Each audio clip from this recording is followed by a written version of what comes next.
show between two peers. In this show, we would learn from the career, life experiences, and key project achievements of leading bridge engineering and construction professionals. And today we have a very special guest for you. His name is John Hillman, who for the past 34 years has been engaged in the design, inspection, and construction of a wide variety of bridges. He's also well recognized as an inventor. So let's welcome John to the show. Hey John, how are you? I'm doing well, Raj. How are you? So surviving the COVID times? I'm adjusting to the new normal. It's not really a meeting until there's a dog barking or a child crying, right? And if you're not sitting in your PJs, that I assume you are right now, because I am. Well, you're not? Well, okay, so change of topic. So the theme for today's show, John, is innovation. And for this show, I wanted to kick it off with a leading innovator. I'll go get him. To be very honest, John, you didn't even make it to my top 10 list of innovators. And all these invites that I sent out to guys like Roebling, Gustav Leonhard, Jean Muir, Schleich, they never got back to me. Well, I later realized that more than half of them are dead, and then the other half are well into their 80s and 90s. So, through elimination, you made it to the show. Well, okay, so jokes aside, I do want to point out to my audience that John is not just a brilliant engineer, but I'm really impressed with how modest and down-to-earth John is. So this is a trait that all of us can imbibe and learn from. So without further ado, I'm going to start the Q&A session. And my first question to you, John, is what inspired you to become an engineer? Well, I think there's the obligatory growing up playing with Lego blocks and erector sets and things like that.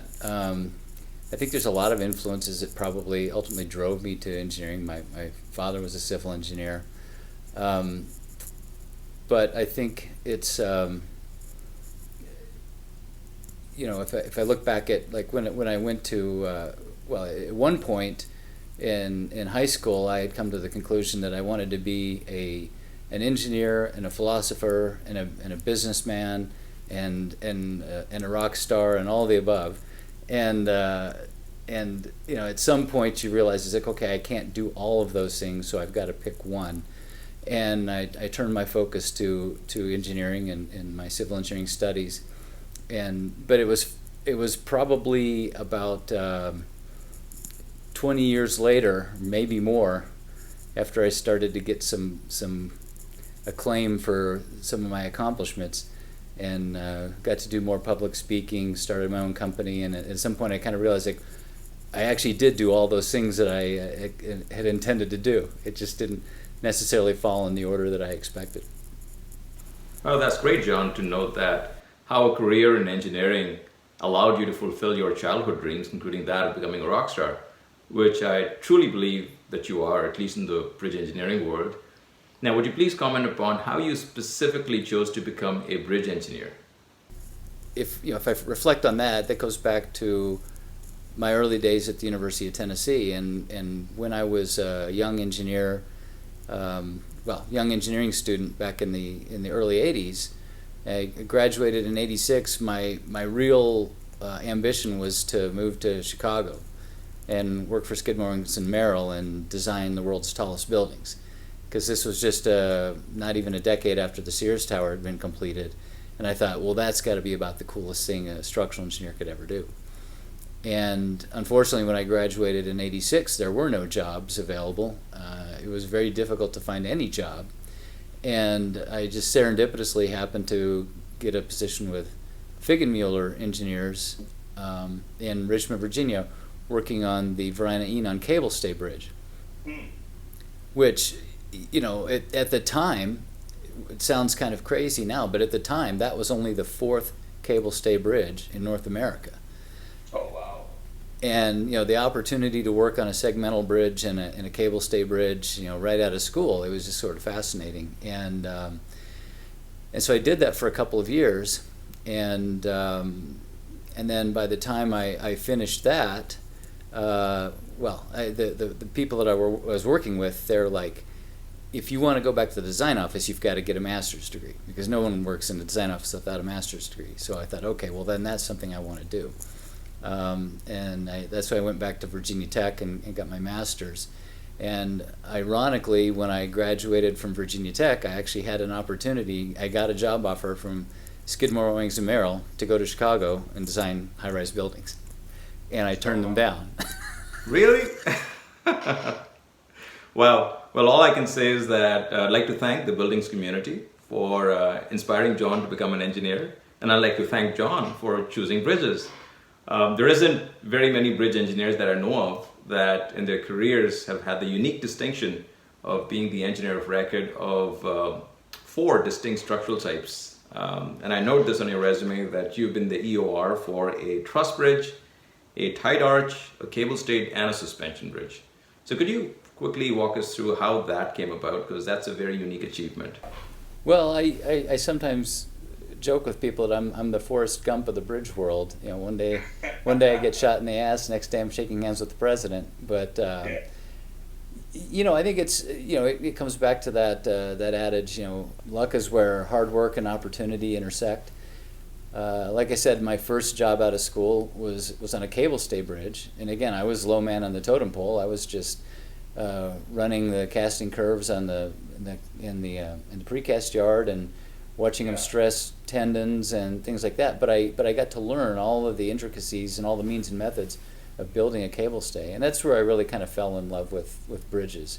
And you know, again, I mean to be critical of Skidmore, Owings & Merrill, because you know it would still be an enormous honor to work for that firm, but it didn't work out that way. I mean, I ended up in bridges, and I think that was just sort of my destiny, I guess. It worked out better. And then through the course of my career, I was very fortunate, especially with my experience with John Muir, getting exposure to arch bridges, and then cable stay bridges, and then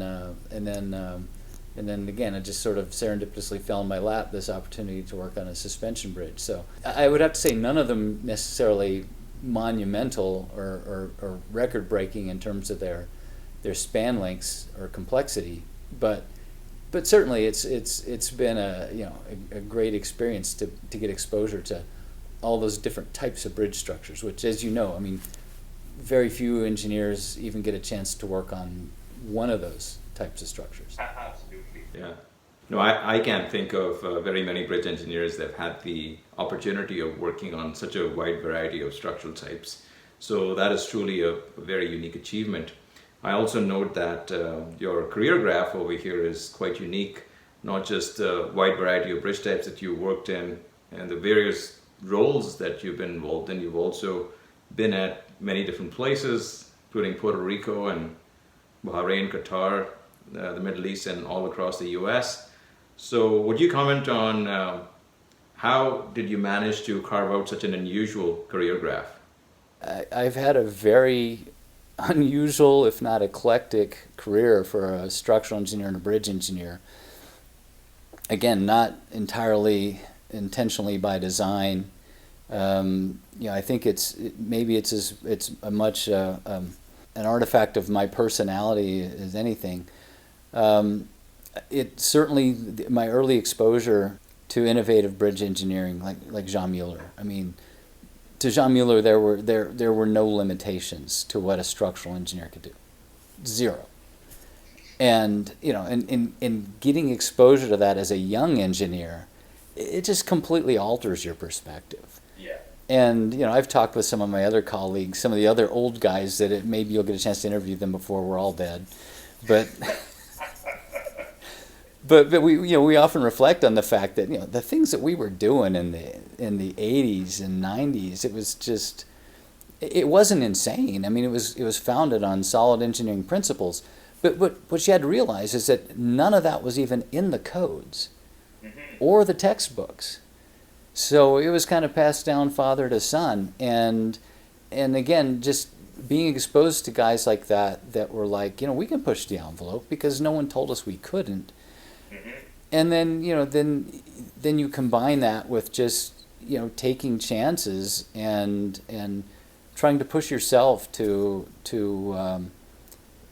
be exposed to different things and different mindsets, and in different aspects of the profession, and just recognizing the tremendous learning opportunities that are available. And I don't know if I told you the story. I had a professor, Siegfried Holzer was my professor in finite elements at Virginia Tech, and he was an old German engineer and absolutely brilliant and one of the best educators I've ever had. And he explained like his first job was detailing the stairways on spherical steel liquid storage tanks. Mm-hmm. And you don't really think about it until you try to visualize what that looks like.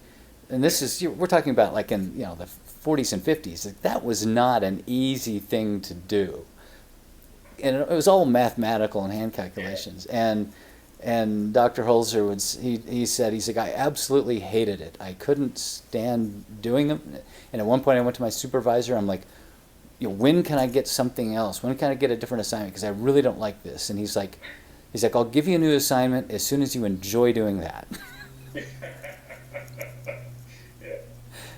So I think that, that's one way of looking at it. It's like, if you get up every day, and there's nothing wrong with it. If you go into work and you know exactly what you're doing, you know exactly what you're going to do, and it's easy and you like doing it, God bless you, do that.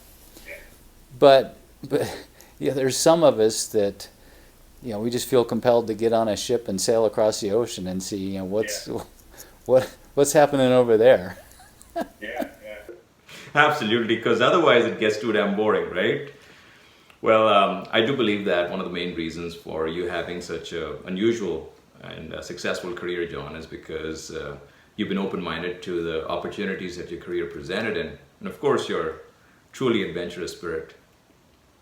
Okay, but I want to take you back to the beginning, and you would admit that it was very fortunate that you got the opportunity of working with an absolute legend in the bridge engineering world, in John Muir. So could you please summarize and describe that experience of working with John Muir for us?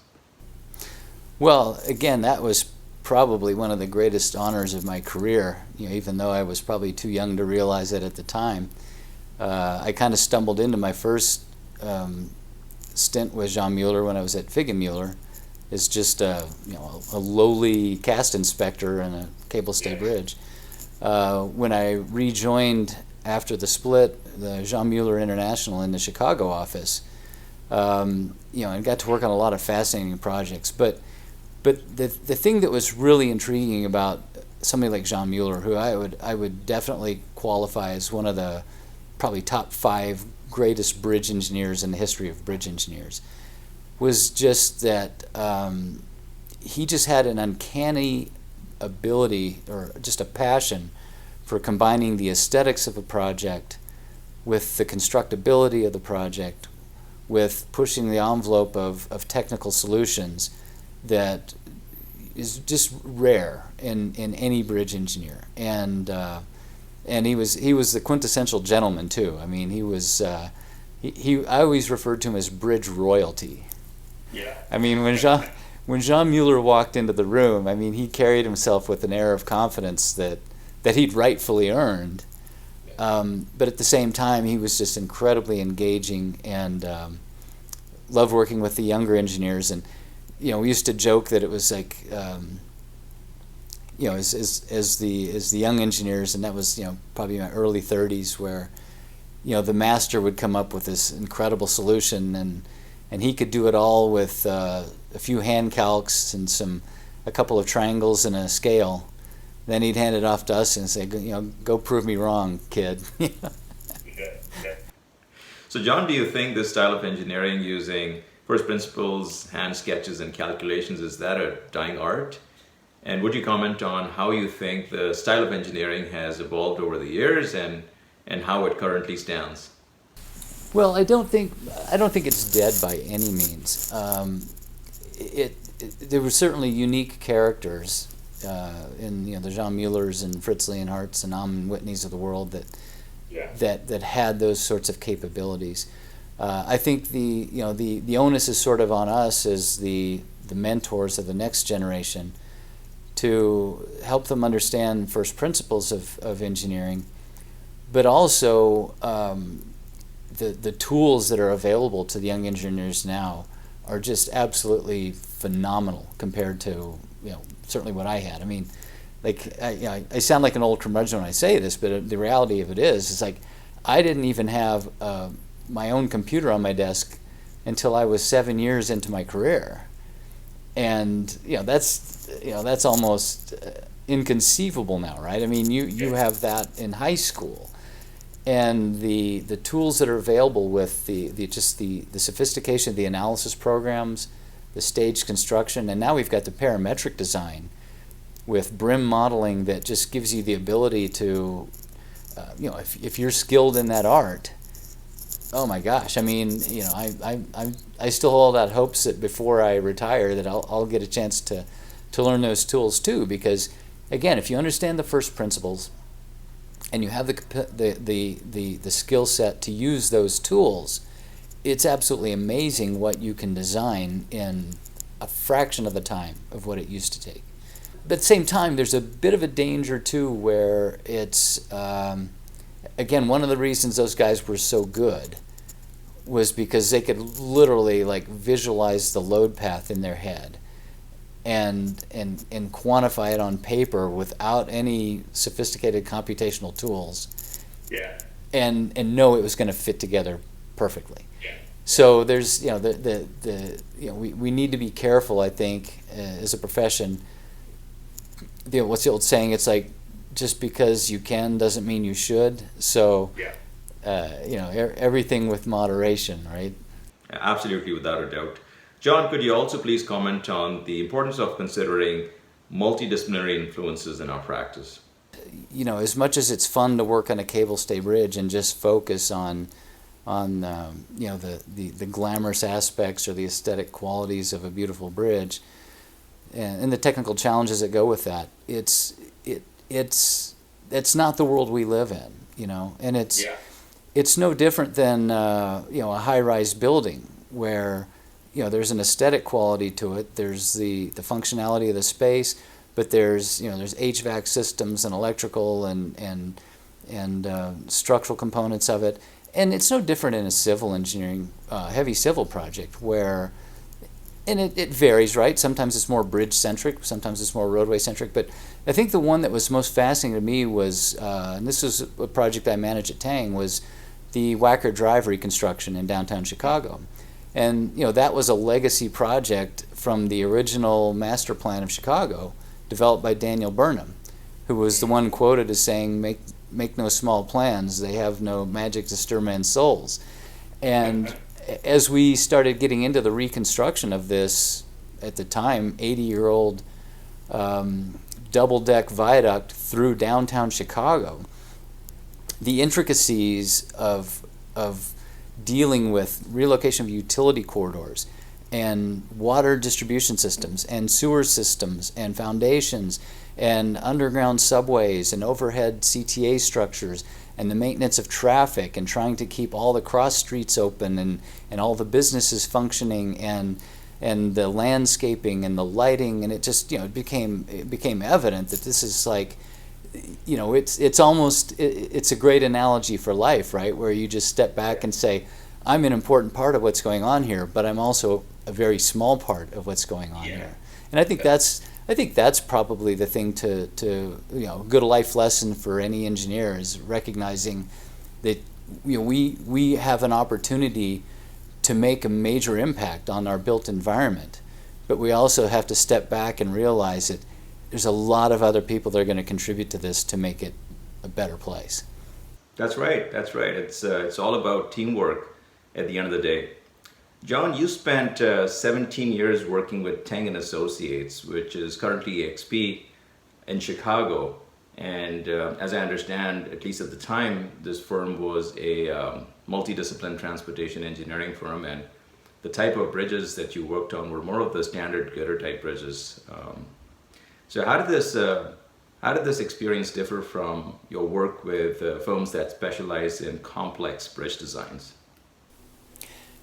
Well, that was probably one of the more difficult career decisions that I made in my life. It was I'd spent, I think at that point, 8 or 9 years working with the signature, complex, high-end,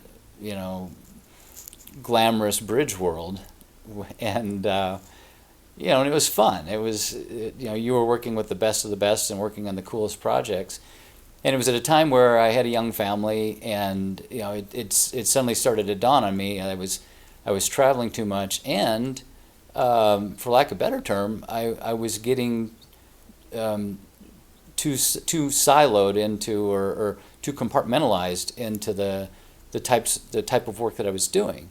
And I began to realize it was actually a project that we were working on when I was with Jean Muir with Tang and Associates, and I started to see that there's a much, much bigger picture to civil engineering projects. And I wanted to get exposure not only to the coordination and the interdisciplinary coordination of putting together a complex project, but also the effective management of executing a project like that. And Tang was an excellent place to do that. It was, although it was at the time a relatively mid-size parochial firm in Chicago, doing work primarily in the Midwest, there was tremendous diversification within the firm. I mean, we had a construction arm and a development arm, and some very, very,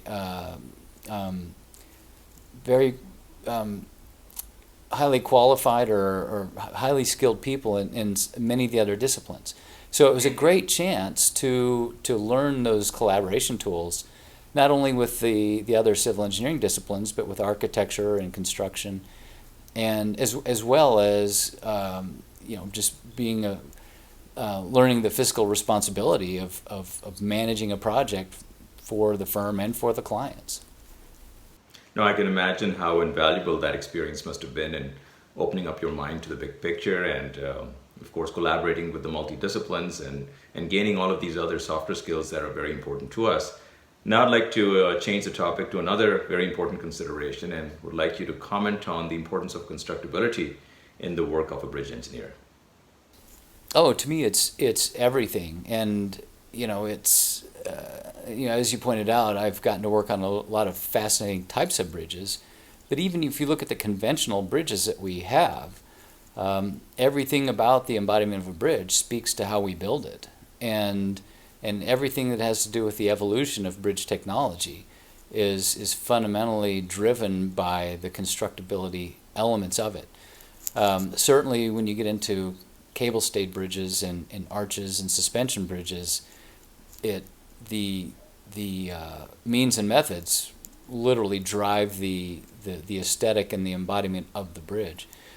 But even with the smaller bridges, like I said, I mean, there's a reason why we have bulb T bridges and rolled sections and precast culverts. It's like these things kind of evolve as to what's the most economical and sensible way to build it. It's just in the case of a cable stay or a suspension bridge, you kind of exceed the practical limits of a AASHTO girder, right? So you've got to kind of push the envelope. So obviously, John, the consideration of constructability is a very important aspect of our practice. So how do you recommend young engineers go about building these skills?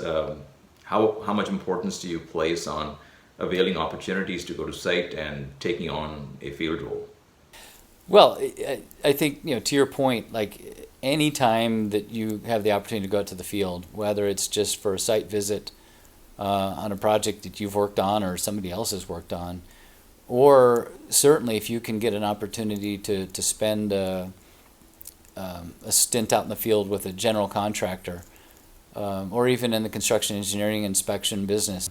And I think anybody that's been successful in the bridge world, I don't think they would discourage you from getting the experience of how things are built, because you'll learn more there in a week than you'll learn in 6 months designing off-the-shelf bridges with DOT standards. For any young engineers watching this show, please note that John does practice what he preaches, because as a young engineer, he took the opportunity right after finishing his master's to go into the mountains of Puerto Rico to be engaged with an intermittently launched bridge. So, John, would you please let us know about how that opportunity came along and what did you learn out of that experience? Well, that was one of those experiences where, as I said, I finished my master's degree. Very much enjoyed the experience at Virginia Tech and the research that I had done there. And my professor, Tom Murray, like I said, actually was able to get me an interview with SOM. Again, the market had changed quite a bit since when I had graduated in '86. So now, instead of having no job offers, I had 4 or 5 job offers, and they were all very good firms and interesting work. And then just out of the blue, I get a call from VSL asking me if I'd be interested in going to Puerto Rico to work on an incrementally launched bridge. And my instantaneous reaction was no. I have no desire whatsoever to do that. The whole point, getting a master's degree was to go to the design office and get out of the field. And then they, this would be in 1990. They told me the financial offer, and it was at the time it was just kind of absurd. I mean, it was twice as much as anybody else had offered me, plus housing and vehicles and allowances and so it was actually an offer you could not refuse. An offer I could not refuse, but I did. And then it was actually my thesis advisor, Tom Murray, who was the voice of reason, and I was talking with him as I was trying to wrap up my thesis and get it signed, and I had told him about this job offer from VSL, and he's like, "Well, what did you do?" I said, "Well, I turned him down." He's like, "What are you, an idiot?" Like, no. I'm like, they said it's only like 6 to 9 months. He's like, you can do anything for 6 to 9 months. So I ended up taking the job, and again, I think it again falls in that category of like, look at all the opportunities that are available to you. Take the one that makes the least amount of sense, or certainly the one that you think you'll have the most difficulty doing, because it ended up being an amazingly rewarding experience. I think at this point I'm going to take a pause and note this down. You should take the opportunity that makes the least amount of sense. And for any of the young engineers following the show, please note that this is the mantra for success. No, that's brilliant. So John, let's talk about the pier. So I see that you did bring the pier, and I see that impressive model right behind you. So can you please talk to us about the significance of that project? Between two piers, this is a scale model of the Northumberland Strait crossing, now known as the Confederation Bridge in Prince Edward Island, Canada. And this is a project I worked on with Jean Muir as well as a number of my colleagues back in the early 90s. And again, this is sort of a testament to Jean Muir's, I want to say audacity, but just his brilliance and his ability to think like beyond scale. So to put it in perspective, I mean, this is what you see here is the main span girders. The entire bridge was precast. There's a pier here with a ice shield on it, because the ice in the strait freezes 4 feet thick. And then there's a conical foundation down below that actually sits on the ocean floor. Each one of these pieces was brought in, one piece a day, with a 7,000 metric ton floating crane. Wow. And to really put things in perspective, if you think about it, the way the bridge was built was you'd have two pier girders like this, and then a short drop-in span. When I say short, I think it was like 50 meters or something. Okay. And at the time, that comprised, I want to say, if I recall correctly, it was like a 250 meter main span. Oh yeah. At the time, the longest concrete span in the world, I believe, is 255 meters. Mm-hmm. But with this one, there were 44 of them back to back. Oh wow. And the entire bridge was precast in an enormous precast area. It was like the Jolly Green Giant built a bridge, and wow. And then almost the entire superstructure was erected in one 6-month season. Wow, that's a very impressive project, John. And mind you, the project is in Canada, and of course a very impressive pier at that too. John, the first time I heard about you was at the International Bridge Conference several years ago, and I was at a restaurant eating lunch with a bunch of colleagues, and one of them pointed over to you and said that that's John Hillman right there, and he's a celebrity engineer. And the first thought that occurred to me was that's an oxymoron, an engineer being a celebrity. And then another story came up, and somebody told me that at a speech that was attended by probably over 1,000 people, that John showed up in jeans and t-shirt and without any shoes, barefoot. Did that actually happen? And if it did, could you please tell us the story?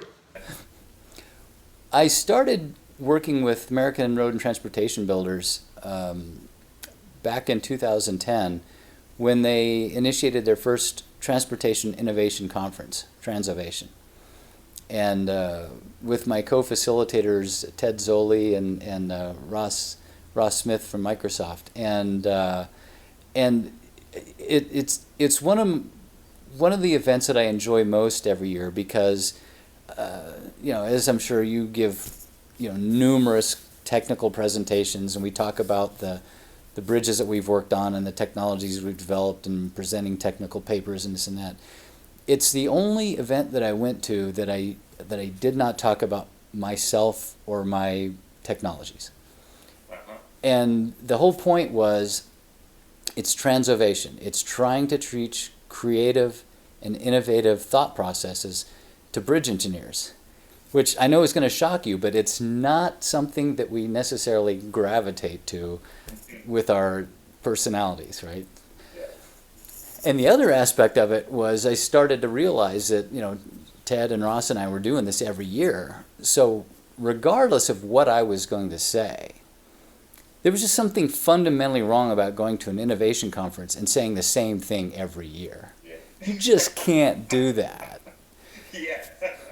So that's why, I looked at it as an opportunity to sort of challenge myself and say, okay, well, how can I come up with, every year I would try to come up with a different way to convey the whole thought process of creative thinking.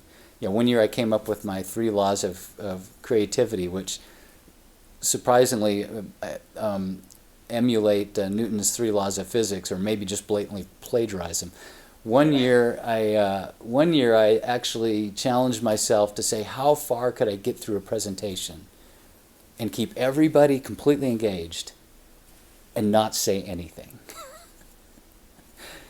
And even then, it was like the slides that I was putting up, there would only be like 1 word or 3 words, and you'd change it and you just kind of walk around and look at their reactions. Yeah. And again, it's one of those things. It's the whole point is to inspire creativity, right? So, yeah.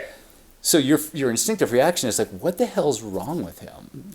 Like when is this going to make sense? And I made it through like half the conference. Well, it was intentional, but I mean, I was about 10 or 11 minutes into the presentation before I actually said anything. Wow. But anyway, so one of the, I think it was the gentleman from Florida had attended one of these, and he's like, hey, would you be our keynote speaker at our conference in Florida? And I'm like, sure, you know me, I'll do anything. So I go down there. It was a little bit different forum. I mean, we did Transovation. There may be 40 or 50 people in the room. I go in, and there's 1,000 general contractors from Florida. Wow. Wow. Again, not what you would not what you would envision as like sort of this creative, free-flowing, like touchy-feely bunch of guys, right? Yeah. And girls. And so, but I had already planned what I was going to do, and it was kind of adapting one of these presentations. And I did it. I was just wearing blue jeans and a t-shirt, barefoot. They introduced me. I went in, and I just like sat on the front of the stage, and I got them all to meditate for a minute. Oh my goodness. I'm like, I just want everybody to close their eyes and take slow, deep breaths, but what was amazing, two things that stuck out. One was that you could hear a pin drop. Everybody bought into it. They did. Yeah, they did. And these are folks from the Florida construction industry. Yeah, 1,000 people. So they bought into it. then we got done, and I went through my technical presentation, not technical presentation, but this presentation on, creative thinking and innovation, and Which actually had very few words. A lot of this one had a little bit more. This one wasn't, this wasn't like the silent treatment.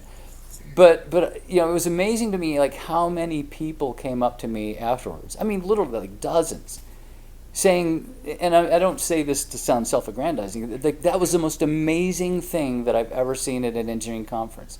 And it wasn't necessarily because I was a great speaker. It was because it was so far removed from their expectation. Yeah. And it kind of forced them to think differently, at least for those 20 minutes, that it's like, wow, I never really saw the world from that perspective. And to me, that's a really healthy thing, right? Because it's like, one of the things I talk about, and I think this is in John Hillman's books, where he talks about no poet or physicist has ever had a great discovery after the age of 30. Mm-hmm. And the reason is because they have these fertile creative minds when they're younger, and they come up with these brilliant, poetry or philosophies or scientific discoveries, but then they become so fixated on defending their own vision that they never open their mind to thinking about something new again. Yeah. And we're all guilty of that, right? Myself included. So it is, that's what I was trying to convey in these workshops is like, just pause for a moment and imagine if it were different. And and Edward de Bono talks about this too, and like the analysis of data will never yield a new idea. Mm-hmm. Because we've only conditioned our mind to see the outcome that we expect. Absolutely, yeah. So it's like, so how do you, and that's what he coined, this parallel thinking, where it's like if how can you approach a problem where you may know the answer and you know exactly how to get there, and interrupt that process yourself and say, what if I go that way? Yeah. And you may end up in the same place. Yeah. But you found a different route, or you may end up someplace completely different. But either way, you win, right? Wow. So you did end up showing up barefoot in front of 1,000 people, and you pulled it off. So that's amazing, John. And the ensuing discussion on lateral thinking, creativity, and new ideas, I think that's just the perfect segue for our next topic, is the invention of the HCB, also known as the hybrid composite beam or the Hillman Composite Beam. And could you walk us through how that eureka moment occurred and give us a brief presentation of this technology and what motivated you to pursue this venture? The HCB was really, again, it's a life's passion. It was completely inspired by the time I spent with Jean Muir, where I had already worked on a bunch of segmental bridges and post-tension bridges, did the arch bridge with Jean Muir in Columbus, Indiana, had some exposure with fiber-reinforced polymers in grad school at Virginia Tech, and it was just one of those Reese's peanut butter moments where you're sitting there looking, it's like, wow, composites they're incredibly strong, they're corrosion resistant, they're lightweight, but they've got a really low modulus elasticity. And here we've got concrete that's just incredible compressive strength and just dirt cheap. And then we've got steel that's, it's got incredible strength and stiffness, but it really works best in tension. So it was one of those, like I said, Reese's peanut butter moments where I'm like, well, why can't I put the concrete and steel in the fiberglass and create like one thing? And I actually have here for you. This is a gratuitous promotional plug here. So this is here is a scale model of an HCB. And then if we turn it around, you can get a sense for how it all works. Where there's the low density foam, there's a conduit that's built into the fiberglass beam, and then the steel tension fibers are actually infused in the laminate below. So I always referred to it as like a tied arch in a glass box. And like I said, one day I'm sitting at my desk and I sketch this up and I'm like, damn, I know that would work. Just intuitively that makes sense. and just started doing calculations on the train. And the late Dennis Mertz was a huge inspiration to me, and Dennis had given me some guidance on where to get some research dollars, and we just started down this path. And if you had asked me in 1995, are you ever going to build a bridge using that technology? I'm like, that's insane. How could that ever happen? You'd have to be an idiot to want to try to develop a new type of bridge technology that has never been addressed by the codes, the industry, or other engineers.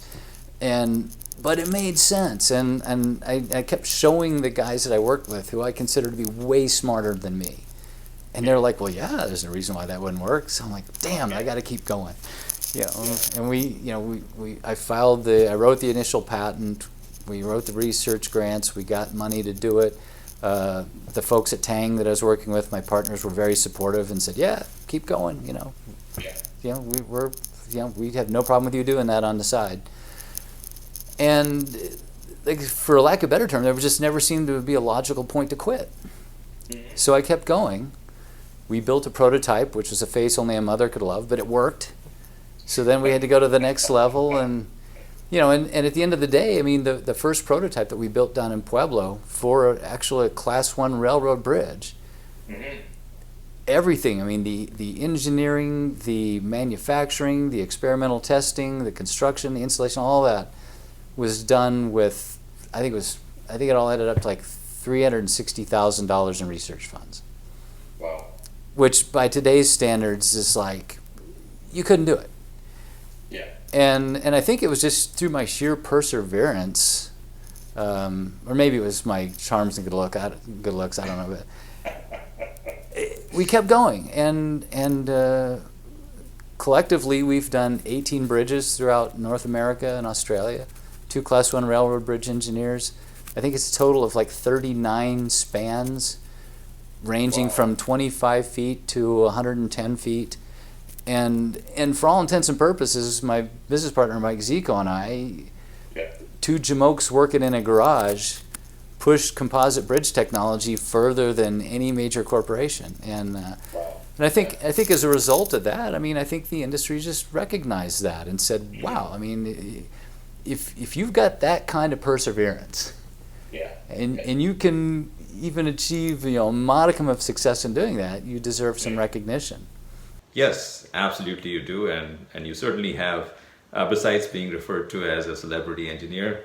I see a series of awards over here, but the one award that really catches my eye, John, is the White House Champion of Change under the Obama administration, and so really curious about that award, if you'd like to describe that for us. Well, the Obama White House actually had a program called the Transportation Champions of Change. Actually, it was Champions of Change, and they did it in a number of industries. And again, I was grateful to have been selected. I don't even remember what year that was. It was probably 2013, I think. But there's 12 people from our industry that were invited in, and got recognition. And unfortunately, the president did not attend. Ray LaHood, who was the Secretary of Transportation at the time, was there. But it was a great recognition, and it was sort of interesting. It was kind of one of these full circle things where it wasn't completely scripted, but they had a panel and they asked us some softball questions, and then we all tried to sound smarter than we really were, and then when we got done, they opened it up to the press that was in attendance, so that anybody can ask a question. And a big influence on my life when I was younger was the novels of Ayn Rand, and The Fountainhead and Atlas Shrugged, and they're still great novels. I don't subscribe to all of Ayn Rand's philosophies anymore, but it certainly had a big influence on getting me to want to be an engineer and push the envelope and be a philosopher and an entrepreneur and all these things. And it wasn't until after that event, and one of the press in attendance there wrote a blog, and I still have a link to it somewhere, where he's like, is something about, one of the more impressive champions was this guy named John Hillman, who developed this bridge technology, and his character was reminiscent of a hero from a dystopian Ayn Rand novel. Oh, cool. And he actually compared me to Hank Rearden, who developed a new type of metal in Atlas Shrugged. And it was funny because it had been easily 25, 30 years since I had read those novels. And again, it was one of those moments where you're like, wow, that really did happen. That really came full circle. And he's right. Well, what can I say, John? I've got mixed emotions. I've got goosebumps. It's because growing up, I also have read the Ayn Rand novels, and of course, like you, at least at that point, I also wanted to be like Hank Rearden. Don't we all? But at the same time, I'm also jealous that sort of in some sense it came true for you, and you got recognized as Hank. I don't really think it's going to happen with me. Anyways, I think that pretty much brings us to the closing of this interview. But before we did that, I do want to take you to your stint in the Middle East. First of all, and I know that happened recently. So first of all, what were you doing over there, and what did you gain from that experience? So let's end the show with a description of that experience. Oh, the Middle East was to some degree it was a Hail Mary pass for the hybrid composite beam, but it was again it was always one of those things I wanted to do was to actually do an expat assignment, and there was this moment in time, I guess, where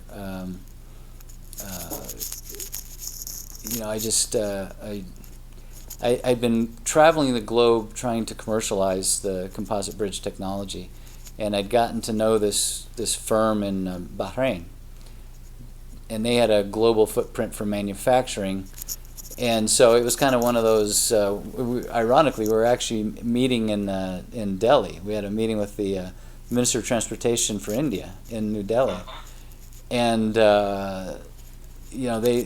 I said, well, maybe I should do some consulting for you guys, and they're like, well, why don't you just come work for us, and then we'll commercialize HCV. So that's kind of it was, and again, it falls in that category of like, look at the opportunities that are available to you.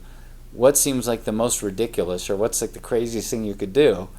And at the time, it was like, okay, well, I think I'll go to the Middle East for a bit, and there was no. Obviously, I had an employment contract with them, but it was for no finite period of time. It was just, literally get on a plane with a couple of suitcases and see what happens. And the idea was, as I was running their engineering group, so I was their chief technical officer, and we were doing a lot of composite facades for building structures, and they did a lot of work too in wind energy and rail car bodies and things like that. But we were doing all of the facades for the shelters and stations for the Doha Metro in Qatar. And again, it's one of those opportunities sort of to kind of take a step out of bridge engineering and see another aspect of the built environment and civil engineering and architectural engineering. And I had a chance to meet with literally some of the world's most foremost experts on building facades. So I learned a little bit about building facades, got exposure to major manufacturing operation, different types of processes than I had used before. So, and the experience living in the Middle East, although it was very hot, I thoroughly enjoyed it. I mean, in particular, Doha was kind of. It's literally like the wild, wild west. I mean, I took a photograph one day. The canteens at all the job sites were all run by the same vendor, and so everybody was in there, and they'd put up a bulletin board where everybody that was working on the project pinned up a piece of their native currency to the bulletin board, And it always just fascinated me. And I took a picture of it, and I was sitting in my apartment one night just counting them. There was over 80 different currencies. Wow. And you realize it was like, again, it's part of recognizing that we're just a small part of a very big world. And Yeah. and actually one of the most I think one of the things I enjoyed about it most too was just recognizing, I talk about sometimes about the just the the fact that our profession is called civil engineering, and just the civility of it, and the fact that we're trying to make the world a better, safer, more connected place, and that was a classic example of it, where people could come from 80 different countries, multiple different cultures and races and colors and creeds and religions, and we could all just get along and focus on one objective. It was an amazing experience. That's a great message to conclude this show with, John, and really like the way how you tied civil engineering with diversity and unity of civilians worldwide. So I really appreciate that message, and I'd like to thank you on behalf of our audience to take the time to attend this show and give us so many insights related to our profession, and also experiences from your life. You're welcome. Now we would look forward to the next part of the show, which would be a presentation on the HCB by yourself. Thank you very much.